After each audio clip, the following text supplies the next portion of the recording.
In neuroscience and psychology, the concepts of love and fear are more than just emotions.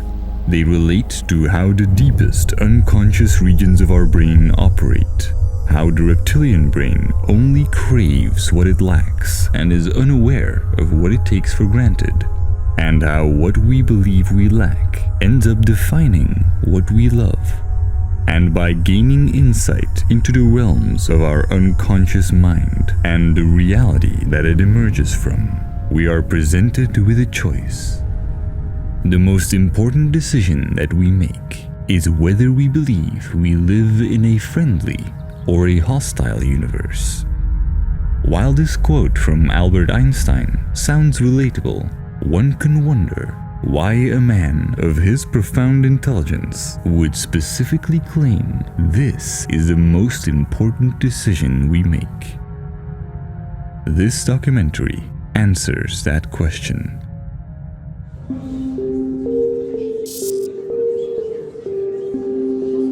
Tens of thousands of papers are published each year in the field of neuroscience alone. Our knowledge and understanding of the inner workings of our mind and of our universe is expanding at an astounding rate. If you seek rational answers to fundamental questions about consciousness, this documentary could change your life. The human brain is by far the most sophisticated phenomenon that we have been able to observe to date in our universe. And after decades of neuroscience, we still have endless questions about this mysterious structure that holds as many neurons as there may be stars in our galaxy. Yet we do not have to veer far into hypotheticals or resort to superstition to answer some of our deepest existential questions.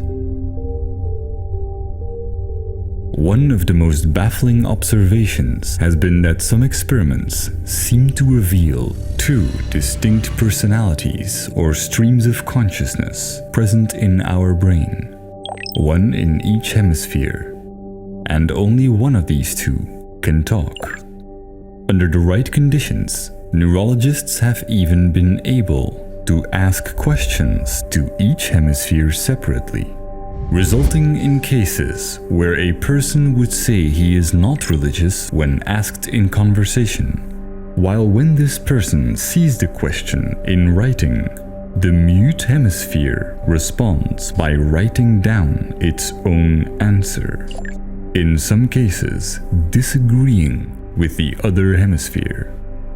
Many more experiments that reveal similar results indicate that this is more than a random oddity or hallucination, but instead some legitimate form of split or double consciousness taking place in our brain.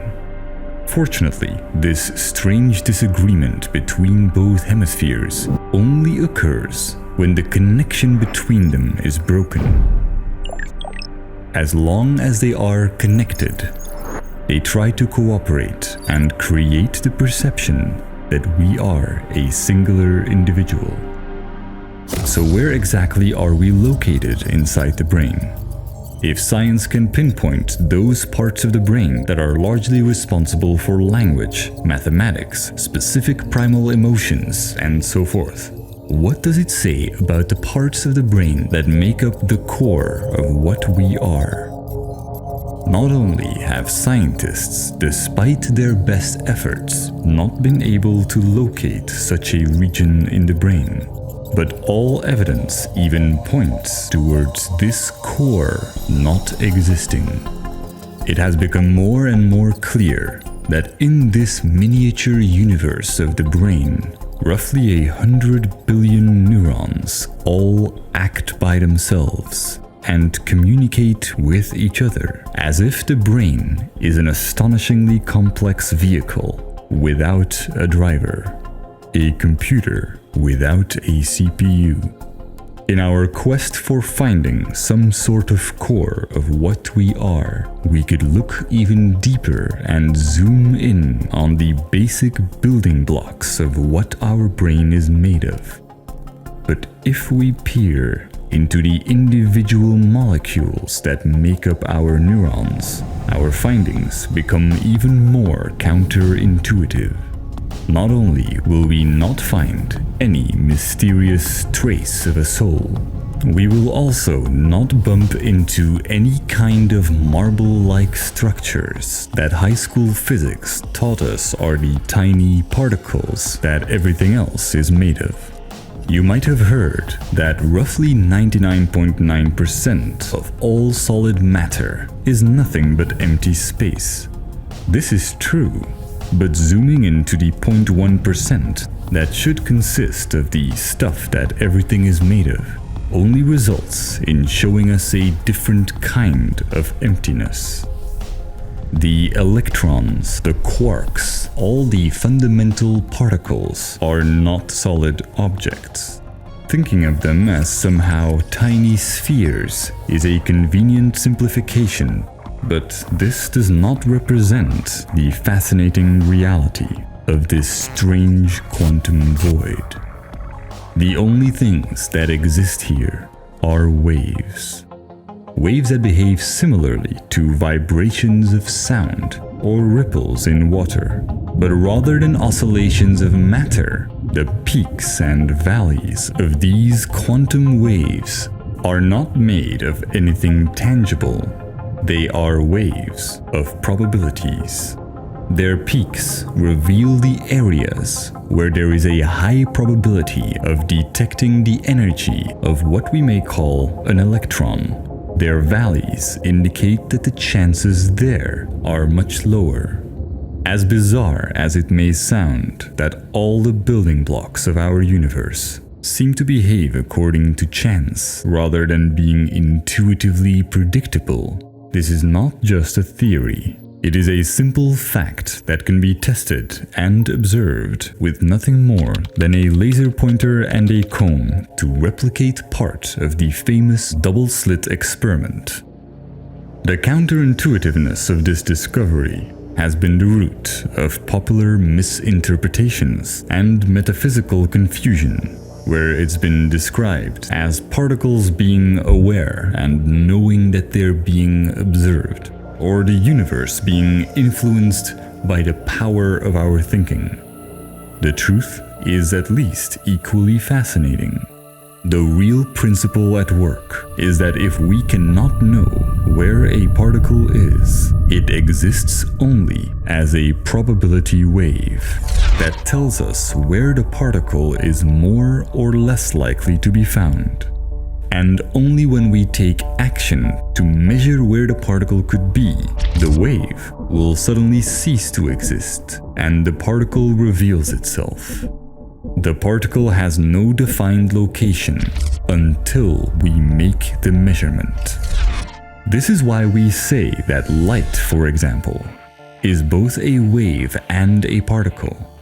But this quantum weirdness does not just apply to light. It applies to all the particles that everything is made of. It also applies to molecules. If we fire super tiny rocks instead of photons, they will behave like waves when we are not measuring them. We intuitively believe our universe consists of solid stuff, but in reality, all of it, from the neurons in our brain to the galaxy we are a part of, is the result of probability waves and particles that pop in and out of existence.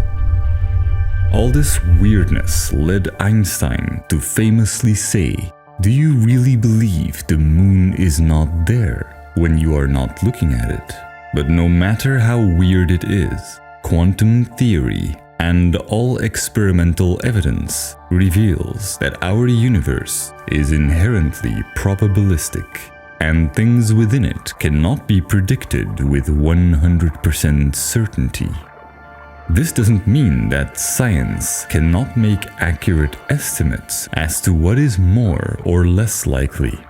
The mathematics and statistics of quantum physics reveal that these seemingly random oscillations that make up our reality are still profoundly consistent patterns.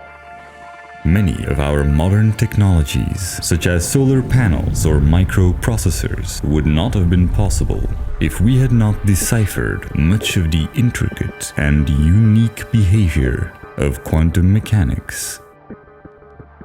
But if no specific region of the brain, nor the neurons, nor the building blocks that our neurons consist of, can account for the phenomenon of our consciousness, what is the current scientific assessment as to what brings it about? Over the years, there have been many theories, some of which have since been debunked with modern understandings of neuroscience. Others are considered too far-fetched and exotic to be of merit without hard evidence. But there is one general school of thought that most scientists consider to be likely.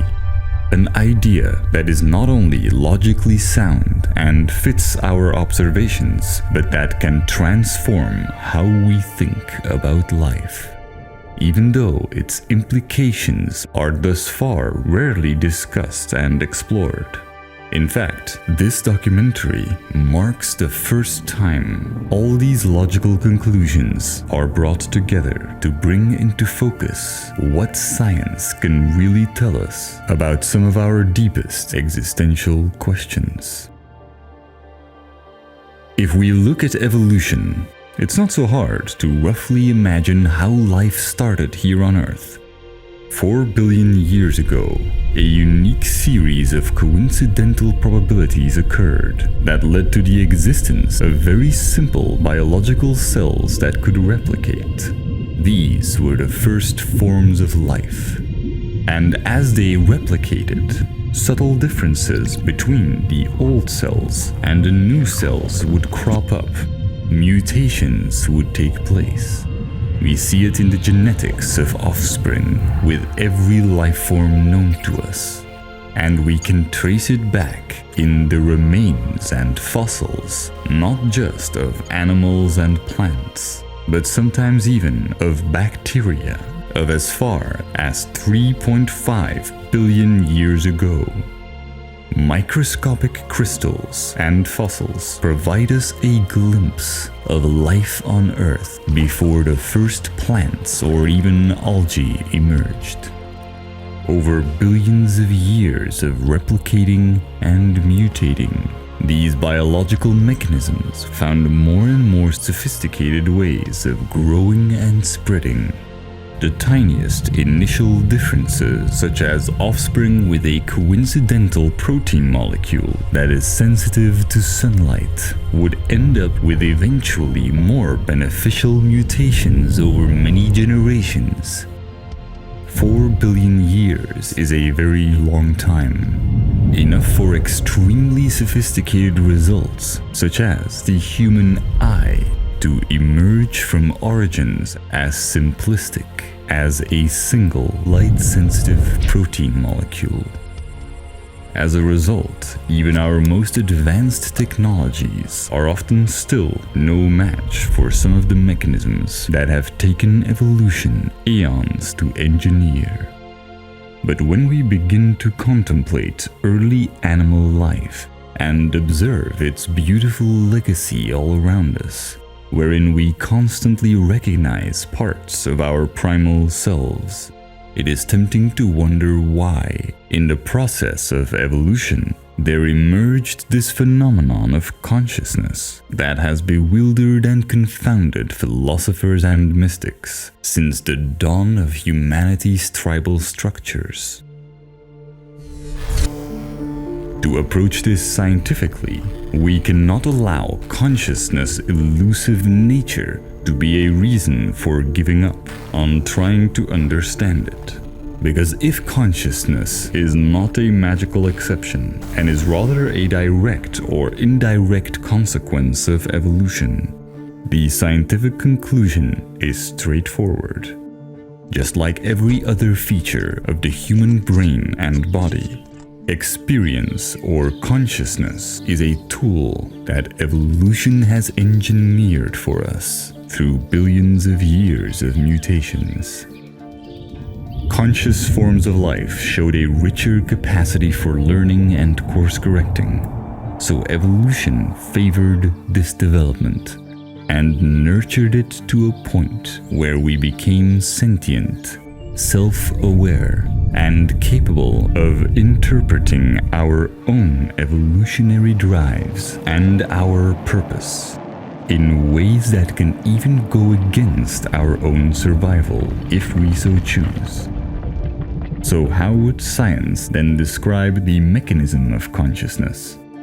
Surprisingly, most scientists do theorize that consciousness is not simply inside our brain. Consciousness is generally considered to be an emergent phenomenon of the brain, meaning that consciousness happens when enough activity takes place in the brain in a way that can be compared to how music emerges from a record player. The music is not anywhere to be found inside the record player. Intuitively, we tend to say the music is on the record, but even there, we really only find a circular vinyl disc with peculiar grooves. It does not produce any sound or music at all.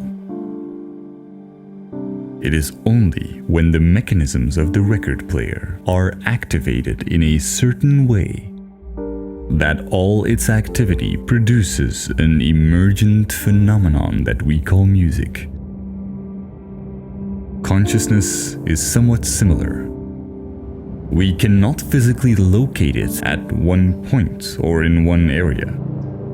And if we zoom in on the gray matter of our brain, we find as much evidence for consciousness as we find tiny marbles inside a molecule. None at all. Yet when billions of neurons fire and communicate with each other, the combination of this enormous amount of activity creates the phenomenon of consciousness. But it would seem that this is far from a complete summary of what brings it about, because there is an inevitable consequence that complicates things to an incredible degree. The more this emergent feature evolved in ways that allow it to course correct and significantly reprogram the brain, the more it became a feedback loop of incredible complexity. When we point a webcam at a screen that displays its input, we see a seemingly infinite pattern. The brain does something similar with the activity from its billions of firing neurons, resulting in an unimaginable depth of iterations and permutations that gives rise to what we call consciousness or experience. This experience is not a goal. It is simply the ultimate tool that our brain has for finding its way and coming to grips with the consistent patterns of reality.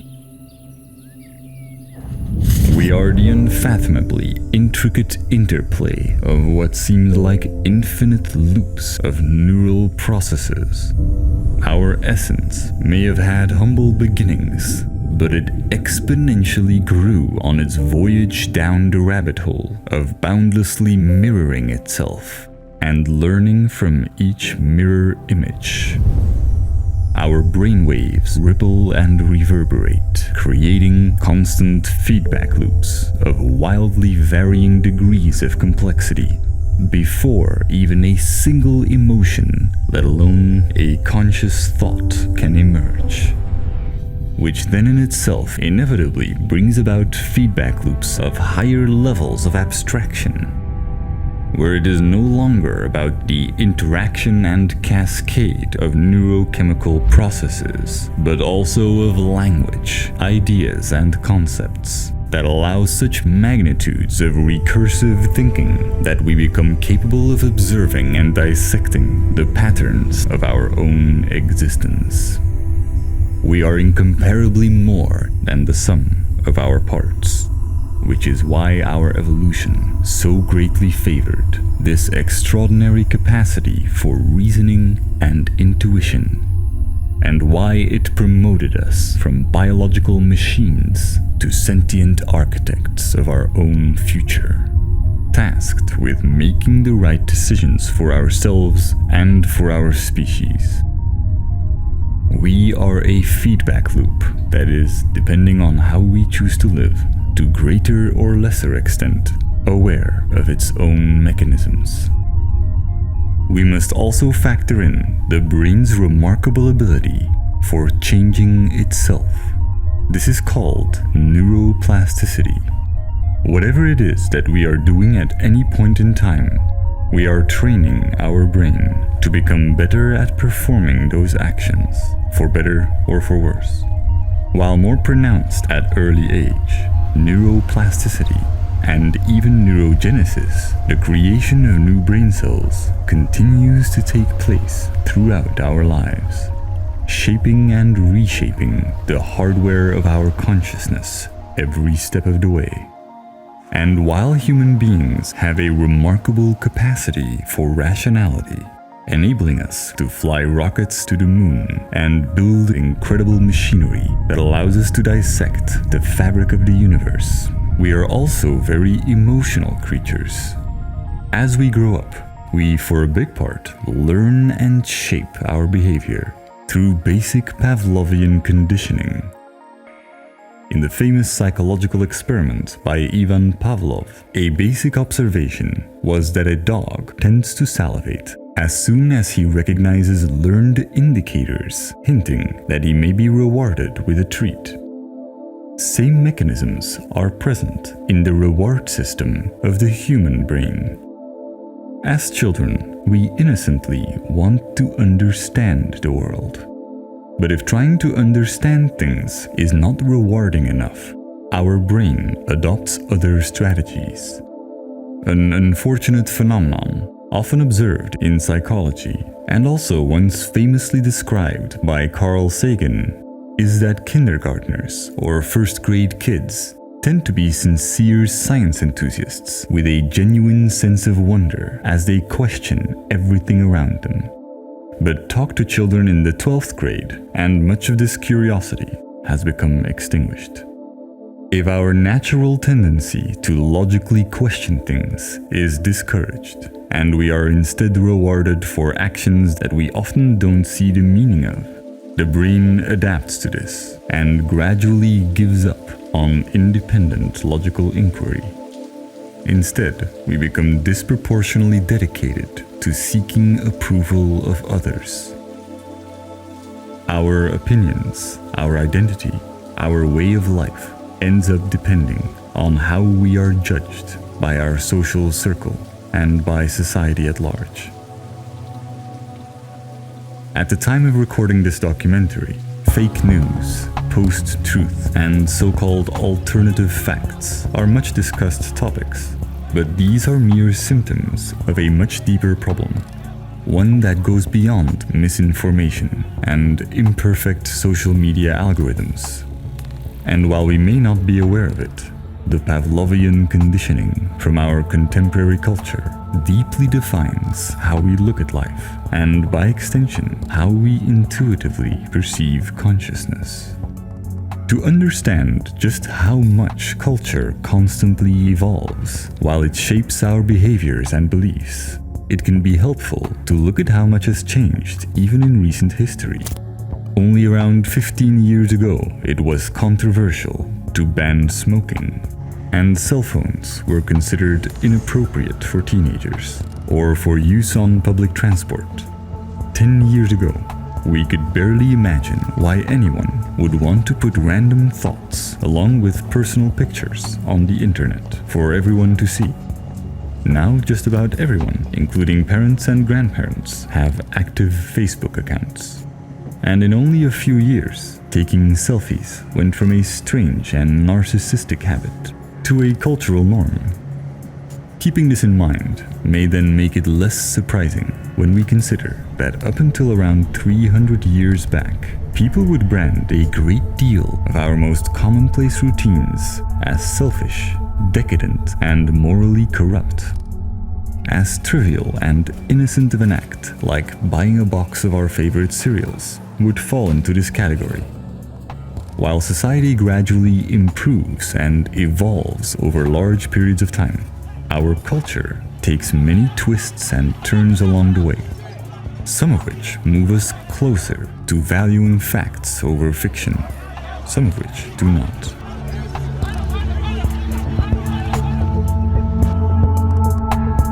Nevertheless, our conditioning lays much of the groundwork for the operating system of our brain. In a constellation of brain regions known as the default mode network, information is constantly being processed, even when we are seemingly at rest. This is partially why social conditioning can have a profound impact on us while we are unaware of it. Our current mainstream culture is generally defined as individualism, which finds its origins in the Industrial Revolution not long ago. And just as in previous eras, we go as far as to sometimes rewrite history to fit our current narrative. And we repurpose ancient sayings such as carpe diem to support our beliefs. The complete sentence of the old Latin poem roughly translates to "do what you can today to make tomorrow better," and it had no connection with indulging in personal desires. While our scientific progress can tell us a lot about the brain and even to significant extent about consciousness, our culture is currently not so much geared towards trying to understand what we are. It is instead more focused on celebrating the pursuit of fashionable personal interests, ranging from material possessions to impressing our social circle, from momentary thrills to romantic adventures. The individual's desire and its freedom to pursue it is currently our most cherished ideal. Many aspects of our society, most of all our economy, rely on our pursuit of these popularized objectives. Aside from rare exceptions like a futuristic TV series about a unified humanity working to advance the species, culture has a way of submerging us in signals that make us believe, without question, that the way we currently perceive things is simply the way it has always been, or at least the way it is meant to be. Not so long ago, we believed people of color were always inferior. The world was always flat, and the gods always controlled the skies. In a cultural setting such as this, the brain's reward system becomes, in a sense, disconnected from its purpose. Throughout evolution, the ways in which our DNA has mutated and our brain has expanded have all been part of the same process. All these mechanisms simply try to overcome the obstacles in their path. Life fundamentally tries to align itself with reality, genetically and biologically, instinctively and intellectually. As children, the way we try to align ourselves with reality is by imitating others, parents, friends, teachers, and various cultural influences. The older and the more aware we become, the more capable our brain becomes at independently recognizing patterns and making abstractions. A duality arises. We possess the intelligence to grasp the consequences of our actions and of our inaction, yet our Pavlovian reward-seeking urges pull us in other directions, such as living up to the expectations of society and family. We feel fragile and dependent on the judgment of others. Because our reward system values their approval, more than logical deduction. We feel little satisfaction or even discouragement when acting upon our own independent, rational judgment. This confusing duality is a natural consequence of a society wherein we never really grow up. We seek the approval of our guardians when we are young, and we continue to seek approval of whichever forces take over as we grow older. We become eternal validation seekers. Neurons cluster together to create hierarchies that end up determining the things we value most. In recent years, neuroscientists are even beginning to come up with mathematical formulas that describe the exact way in which these hierarchies are formed and how they process information. Different clusters of neurons talk to each other in a beautifully organized fashion to, among other things, figure out whether or not the reward system should be activated, a process that largely depends on our conditioning and differs for each person. Learning what someone's reward system is primarily drawn to often makes their behavior surprisingly easy to map and understand. We can much better comprehend the cold-heartedness of a career-fixated individual if success or social validation is what he or she craves more than anything else, or the sacrifice of someone who spends all resources helping siblings or parents if family is this person's core drive. The blindness of a person who primarily chases romantic adventures, or the carelessness of a hedonistic thrill-seeker. We often create many additional rationales around our actions to obscure our fundamental motivation. The collection of these rationalizations is what constitutes our identity. Throughout our lives, we may encounter milestones where our core value changes as a result of a paradigm shift or an identity crisis. Analyzing one's own actions over the years through deep reflection or the practice of writing down an overview of one's key choices in life can easily reveal what this core value is for you. This can be an experience that is both enlightening and sobering, as it makes us see that our choices are rarely informed by the rationalizations we afterwards come up with. They are mostly the result of a childish attachment that lurks in our subconscious. And the more self-aware we become, the more we feel a dissatisfaction with the pursuit of hollow goals. But this is not a deterministic trap that we cannot escape from. We live in a probabilistic universe where nothing is set in stone. Rather than vaguely philosophize about the nature of free will, we can deduce that the feedback loop of consciousness plays an active role in processing information and making decisions. It has a say in what our most deeply rooted core motivations are. Concepts and ideas only have power over us when we emotionally invest and hold on to them. This brings up the question, in light of all this knowledge, how do we correct our course? How do we truly find meaning in our lives and experience the kind of fulfillment that most of us only catch glimpses of from time to time? It turns out that science has more answers in these regards than is commonly assumed. It is widely understood that logic is our most powerful ally in understanding and approaching reality.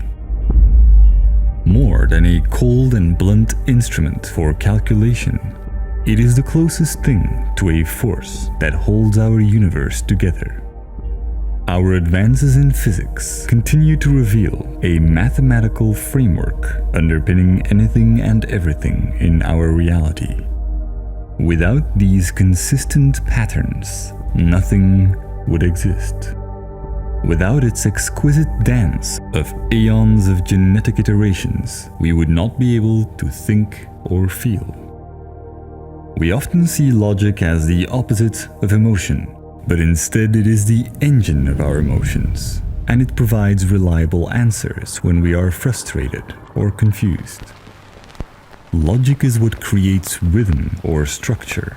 It is fundamental in the melody of music and the colors and symmetry of flowers. It creates biological machinery so intricate and rich that they can become self-aware, capable of love and selflessness, and able to observe the majestic logical patterns that created them.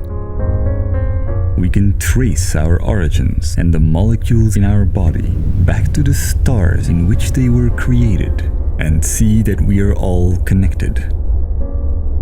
Over billions of years, these molecules configured themselves into complex units that we call human beings. These units are like cells in the body of humanity, wired to evolve and move it forward. This is why we have a deep desire to find meaning, to find an existential equilibrium. Evolution has fundamentally programmed us so that we want our beliefs to align with reality. Logic is, in a sense, the prime directive of our consciousness. We must value it as such if we want to break free from the clutches of hollow reward mechanisms. Evolution has put the feedback loop of experience in control of our brain. We make the calls. And while we intuitively navigate reality with the compass of our reward system, we can change how this system operates. This is what happens in paradigm shifts or identity crises, in religious transformations, or in the minds of many first-time parents. The reward system shifts its dominant focus. It is easy to think in absurd stereotypes when we imagine a person primarily driven by logic. But for human beings, it would only be illogical to suppress emotions or disregard human needs. Instead, what is logical for humans is to act in ways that are most efficient for the benefit of ourselves and of humanity. Part of the reasons why meditation and mindfulness practices have scientifically measurable health and psychological benefits is precisely because they somewhat disconnect us from attachments that constantly take up mental energy and generate dissonance. They also shift the brain's activity from its default mode network to what is called the task-positive network, and it allows us to more easily be selfless, clear-headed, and focused. The simple act of intently putting focus on our breathing throughout the day is enough to make this happen. It creates an awareness that is often described as being in the present or being in a state of flow, wherein rather than identifying with our thoughts, we become an observer of them and are much more inclined to follow reason over impulse. We become more capable of adjusting our beliefs and making conscious choices that rewire our brain's reward system. We can observe clear improvements in how, over the centuries, common subconscious core values have shifted away from things like superstition. Perhaps at some point in our future, our cultures will find common ground in simply valuing logic. As a society, we're currently still too obsessed with trivial differences and preferences to make such a drastic leap. But as individuals, we are fortunate to live in a time where we have the freedom to question our cultural beliefs and choose our own path. Even our core values that hold tremendous power over us and have been ingrained in our minds through decades of conditioning can be changed. While core values don't just change automatically, Here's how one could adopt a more logic-oriented mindset. The first step would be to ensure one has a genuine appreciation for logic, something that much of the audience watching this video may already have. It can be profoundly inspiring to learn about how logic underpins everything in the vast and intricate complexity of our universe. And it can also be empowering to realize as you learn that even when we don't know them, the logical answers to our questions exist. It also helps to be aware that science and logic are not about certainties, but about finding out what is most likely.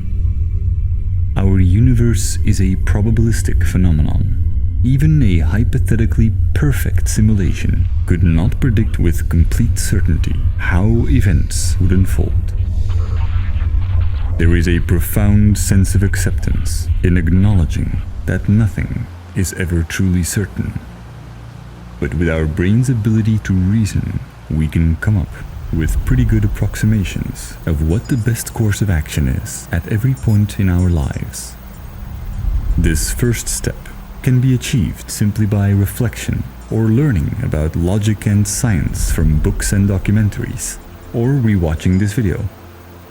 Step 2 is to identify your current core value. Find what emotionally drives you. In this step, you pinpoint what it is that throughout your life, your reward system has turned into its primary focus. It could simply be comfort, success, or social validation. Making the conscious leap to adopt logic as a core value is step 3.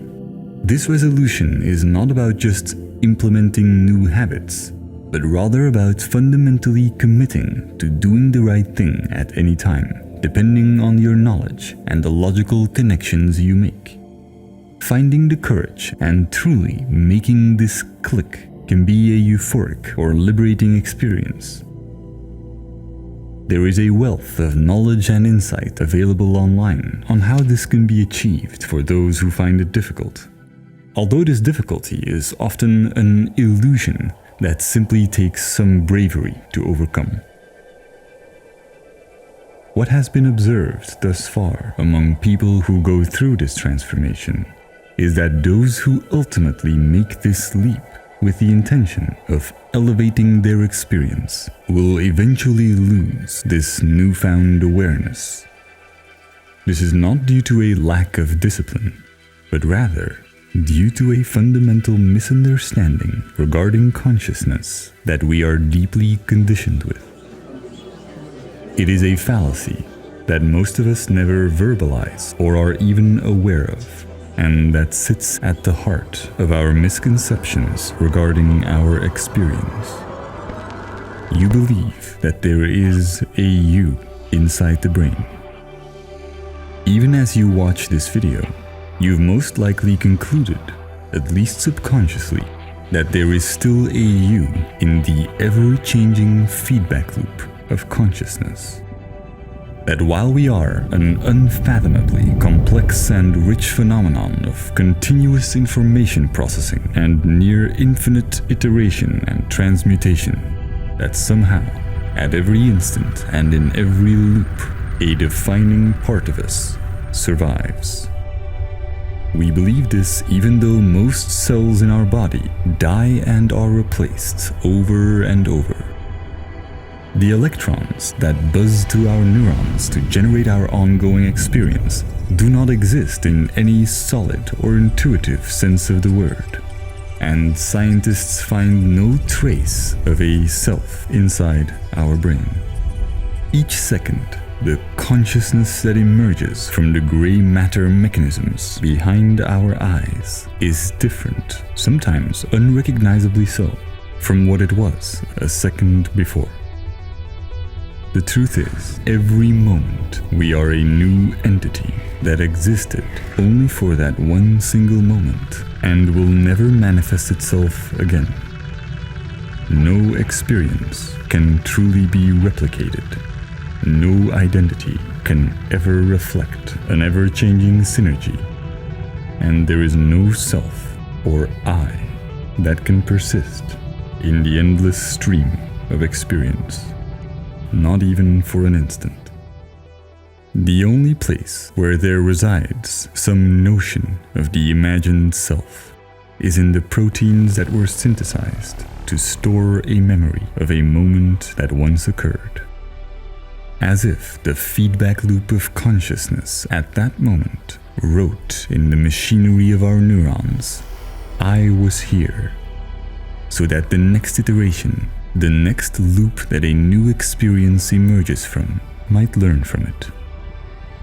But from fixating on faulty concepts of what we are, on stories of a phantom that we define as the self, we learn nothing of value. It is fascinating that sometimes science and ancient esoteric wisdoms seem to meet. The idea that there is no actual self is not a new one, but it is one that is logical and has gained more scientific support than other schools of thought. Life and death are concepts that do not seem to apply in the ways that we think they do. Beyond outdated philosophical or religious notions, we have no reasons at all to believe the human organism is inhabited by a spirit, but rather by a mere infinity of consciousnesses over time. And each manifestation is much more than a mere expression of our brain's neural activity. It is a culmination of all the interaction that led to its emergence.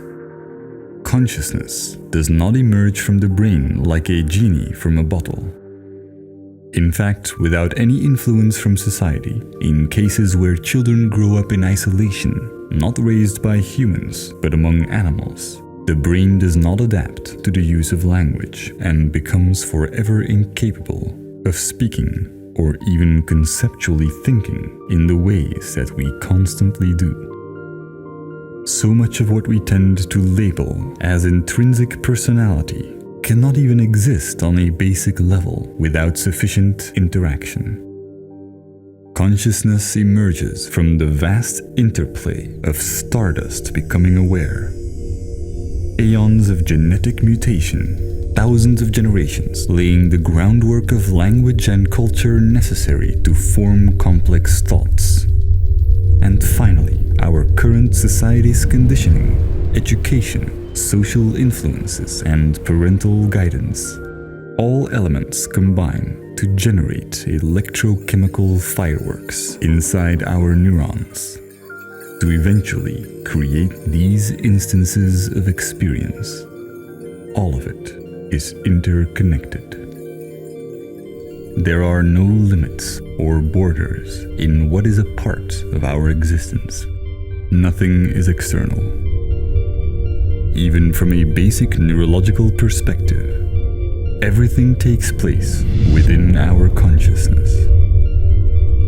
It comes as no surprise then that the most intellectually and emotionally satisfying programming that our brain is capable of running is fundamentally selfless.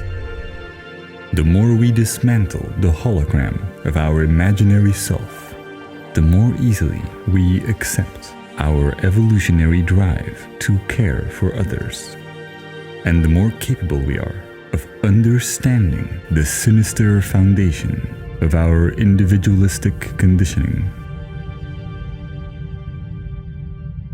Our history is full of examples where mainstream narratives successfully hypnotize us into complacency and inaction, as they attempt to blind or distract us from the damage we are doing.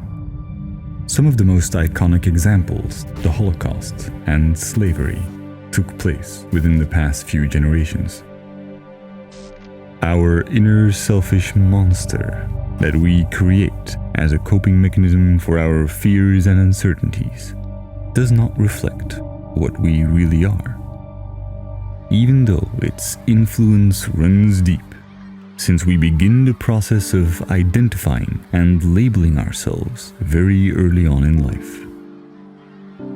As children, we don't know any better, and we often end up blaming ourselves for things that were either beyond our control or actions that we did not yet understand the consequences of.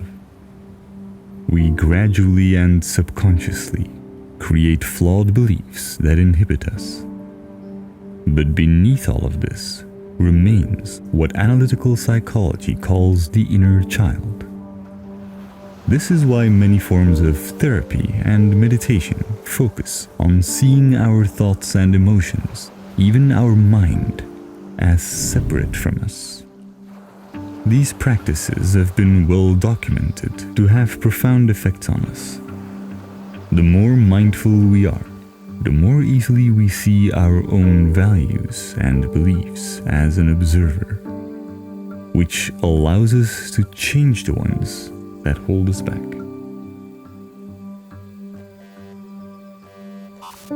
We are continuously flooded by subtle and less subtle indicators that signal our subconsciousness and strengthen our belief that our experience is what matters most. We celebrate kindness and generosity strictly within specific cultural confines, where the narrative is usually as follows. Human beings might be inherently selfish, but since doing good feels good, we are not so bad after all. Simply hearing or saying this can summon positive emotions. In fact, it's not uncommon to see this message applied in charity campaigns, or for example, during Christmas. It's been repeated to us in literal as well as subliminal ways, to the point that it became an omnipresent and oddly comforting belief that unfortunately has gaping inconsistencies and horrific implications. It's an unspoken slogan of the individualist ideology that programs obedient consumers to only care when they stand to benefit themselves. It is perhaps the worst form of indoctrination when society makes us believe that the reason why we should primarily pursue selfish interests is because we're not really capable of anything else. As we grow up, this becomes a self-fulfilling prophecy, because by valuing experience above all, we legitimately turn into a population of selfish drones. And in the finest tradition of cultural obedience, many of us then defend ourselves when we hear of claims of selfless acts. These things do not really exist, many of us say, ignoring even the most obvious and common scenarios of parents who truly care for their children and gladly diminish the quality of their own experience for them. This is where we awkwardly catch glimpses of the uneasy and unspoken agreement that binds us. We know that our ideology is a facade, a collection of excuses that we let ourselves and each other get away with. The 1% may benefit the most, but the greatest conspiracy of modern civilization does not come from the top. It is a collaboration that we all subconsciously agreed to and are sometimes uncomfortably aware of. In this ecosystem, the rare exceptions of those who at some point truly value something more than experience easily end up conflicted. For a while, they may feel driven to fight for a cause or sacrifice their luxuries for a noble objective. But as soon as they somewhat ponder their actions within a greater context, the compass of their intuition fails to come up with convincing answers as to whether they are truly doing what is right, making their endeavor unsustainable. We fall back on excuses that are so commonly accepted, we almost fully believe we should indeed trust and value our experience above all else. This makes us deeply vulnerable to all kinds of manipulation. Governments and corporations can dictate our behavior without advanced strategies or conspiracies. Politicians can scare us with insultingly inaccurate claims, and we will happily consume poisonous substances if presented along with imagery of laughter and joy, preferably from celebrities. Our indoctrination has made us pampered and passive. With this broken compass, we find ourselves somewhat puzzled when we reflect upon historical horrors like the Holocaust. Why did so few of the guards who witnessed the atrocities of concentration camps do something? How come they blindly obeyed orders and murdered millions, either by pulling the trigger or simply assisting, making them guilty of the atrocities that were committed? Indoctrination can make us ignorant, and the sleep of reason can produce monsters. But we are not children anymore. As adults, we are perfectly aware, sometimes painfully so, that actions have consequences. Therefore, when we consider an individual who willingly keeps someone in a dungeon to die of starvation, we universally consider it wrong or evil. But when we become aware of the death and suffering that's been locked away in our own dungeon of ignorance, we ourselves become evil if we do not take action. In a world with a continuous stream of tragic events that we can easily influence, wherein we no longer need to risk our lives in order to make a difference, our inaction kills on a daily basis, while we mentally recite to ourselves the mantras we've been taught. There's not much we can do. We are not responsible.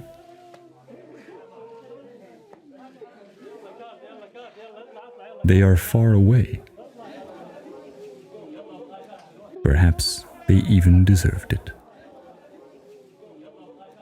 For all our progress, we can sound eerily similar to horrific echoes of the past. We didn't know.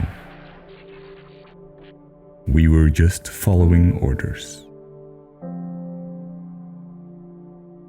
Our culture has installed in our brains a colossal switchboard of excuses, and there are many options for every occasion. It begins when we as children start to recognize the absurdity of many of the expectations placed upon us, and innocently look for ways to dodge them.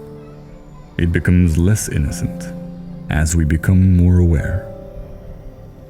Most of us grow older, but don't grow up, because it's not in our society's best interest to guide us into maturity. There is no profit to be made from it. So we band together in how we excuse our behavior and silently agree to conceal each other's hypocrisy. Confrontations that do take place are met with empty defenses. What about you? What about the government? I have to think about my future. This offends me. This is my belief.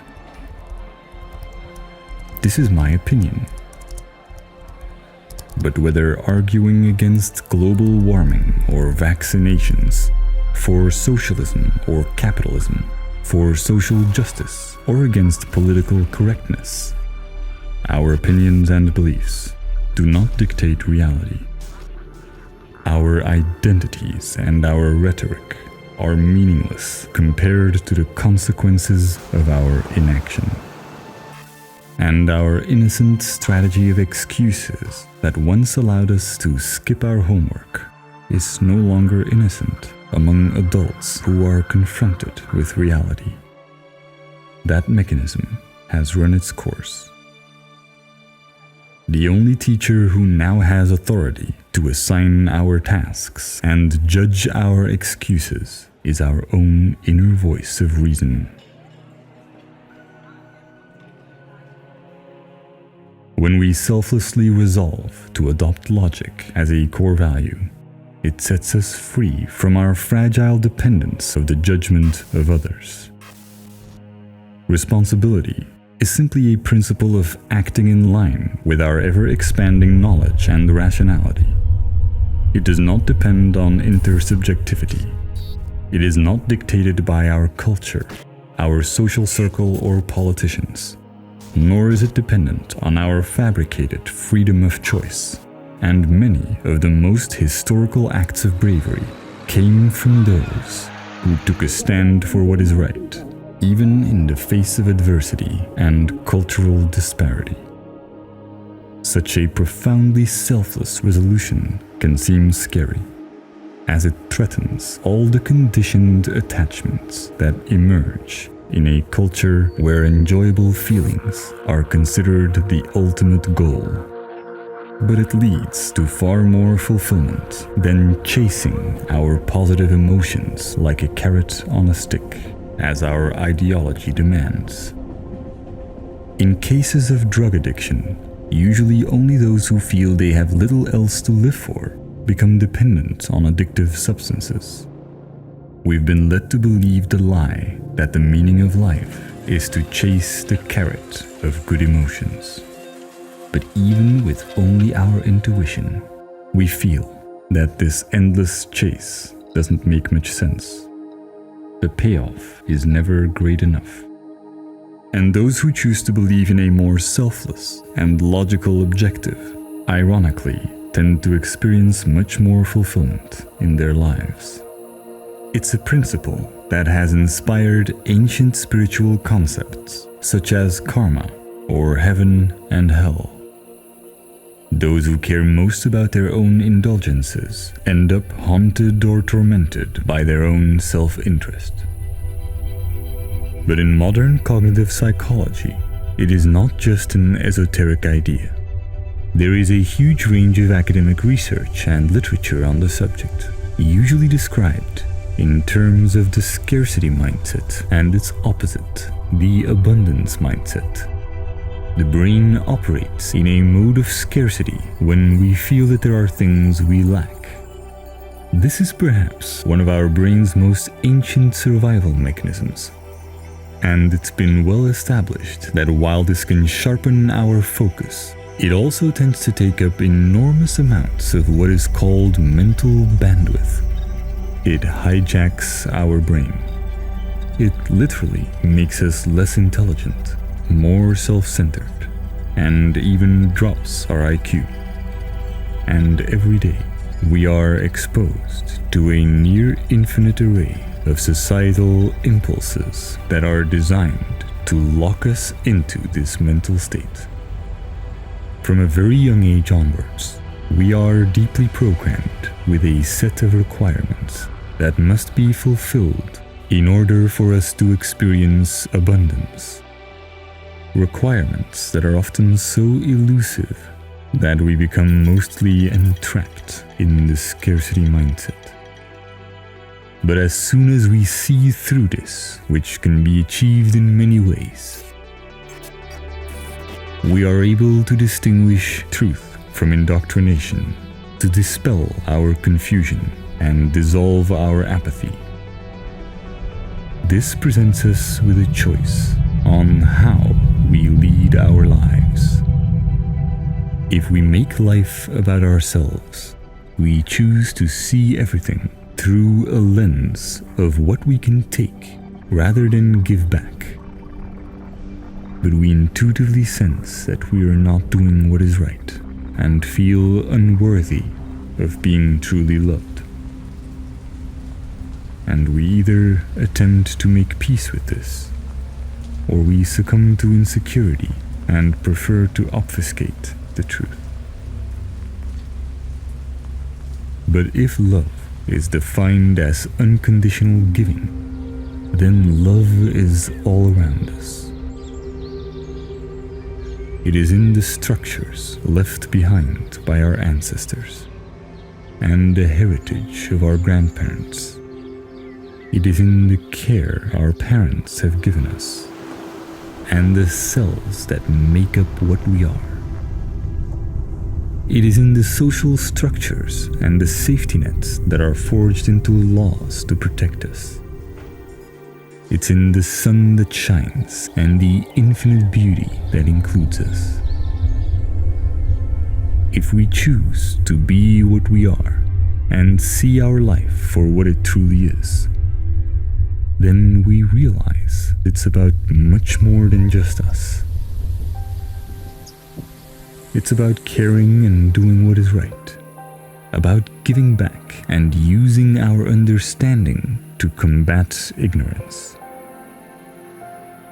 It is about trusting in our ability to do so, trusting in our true selves, and letting ourselves be guided by our intuition, which knows right from wrong. No matter what challenges we face, when our heart guides us with reason on its side, our imagined problems fade away. Behind everything, there is a logical reason we can find when we choose to follow curiosity rather than fear. We don't have to feel regret or guilt when we know our intentions are pure and we did the best we could at the time with the knowledge that we had. But it begins with a choice. A choice between pretense or honesty, between fabricated scarcity or the abundance of reality, making life about ourselves or seeing that it is not about you. A choice that is yours to make.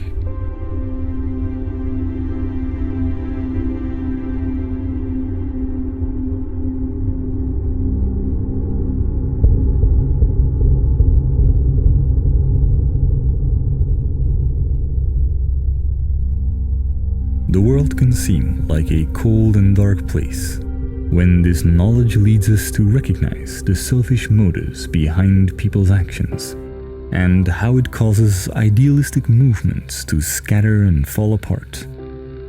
But with these insights, those who choose to not make life about themselves can seek out and trust each other.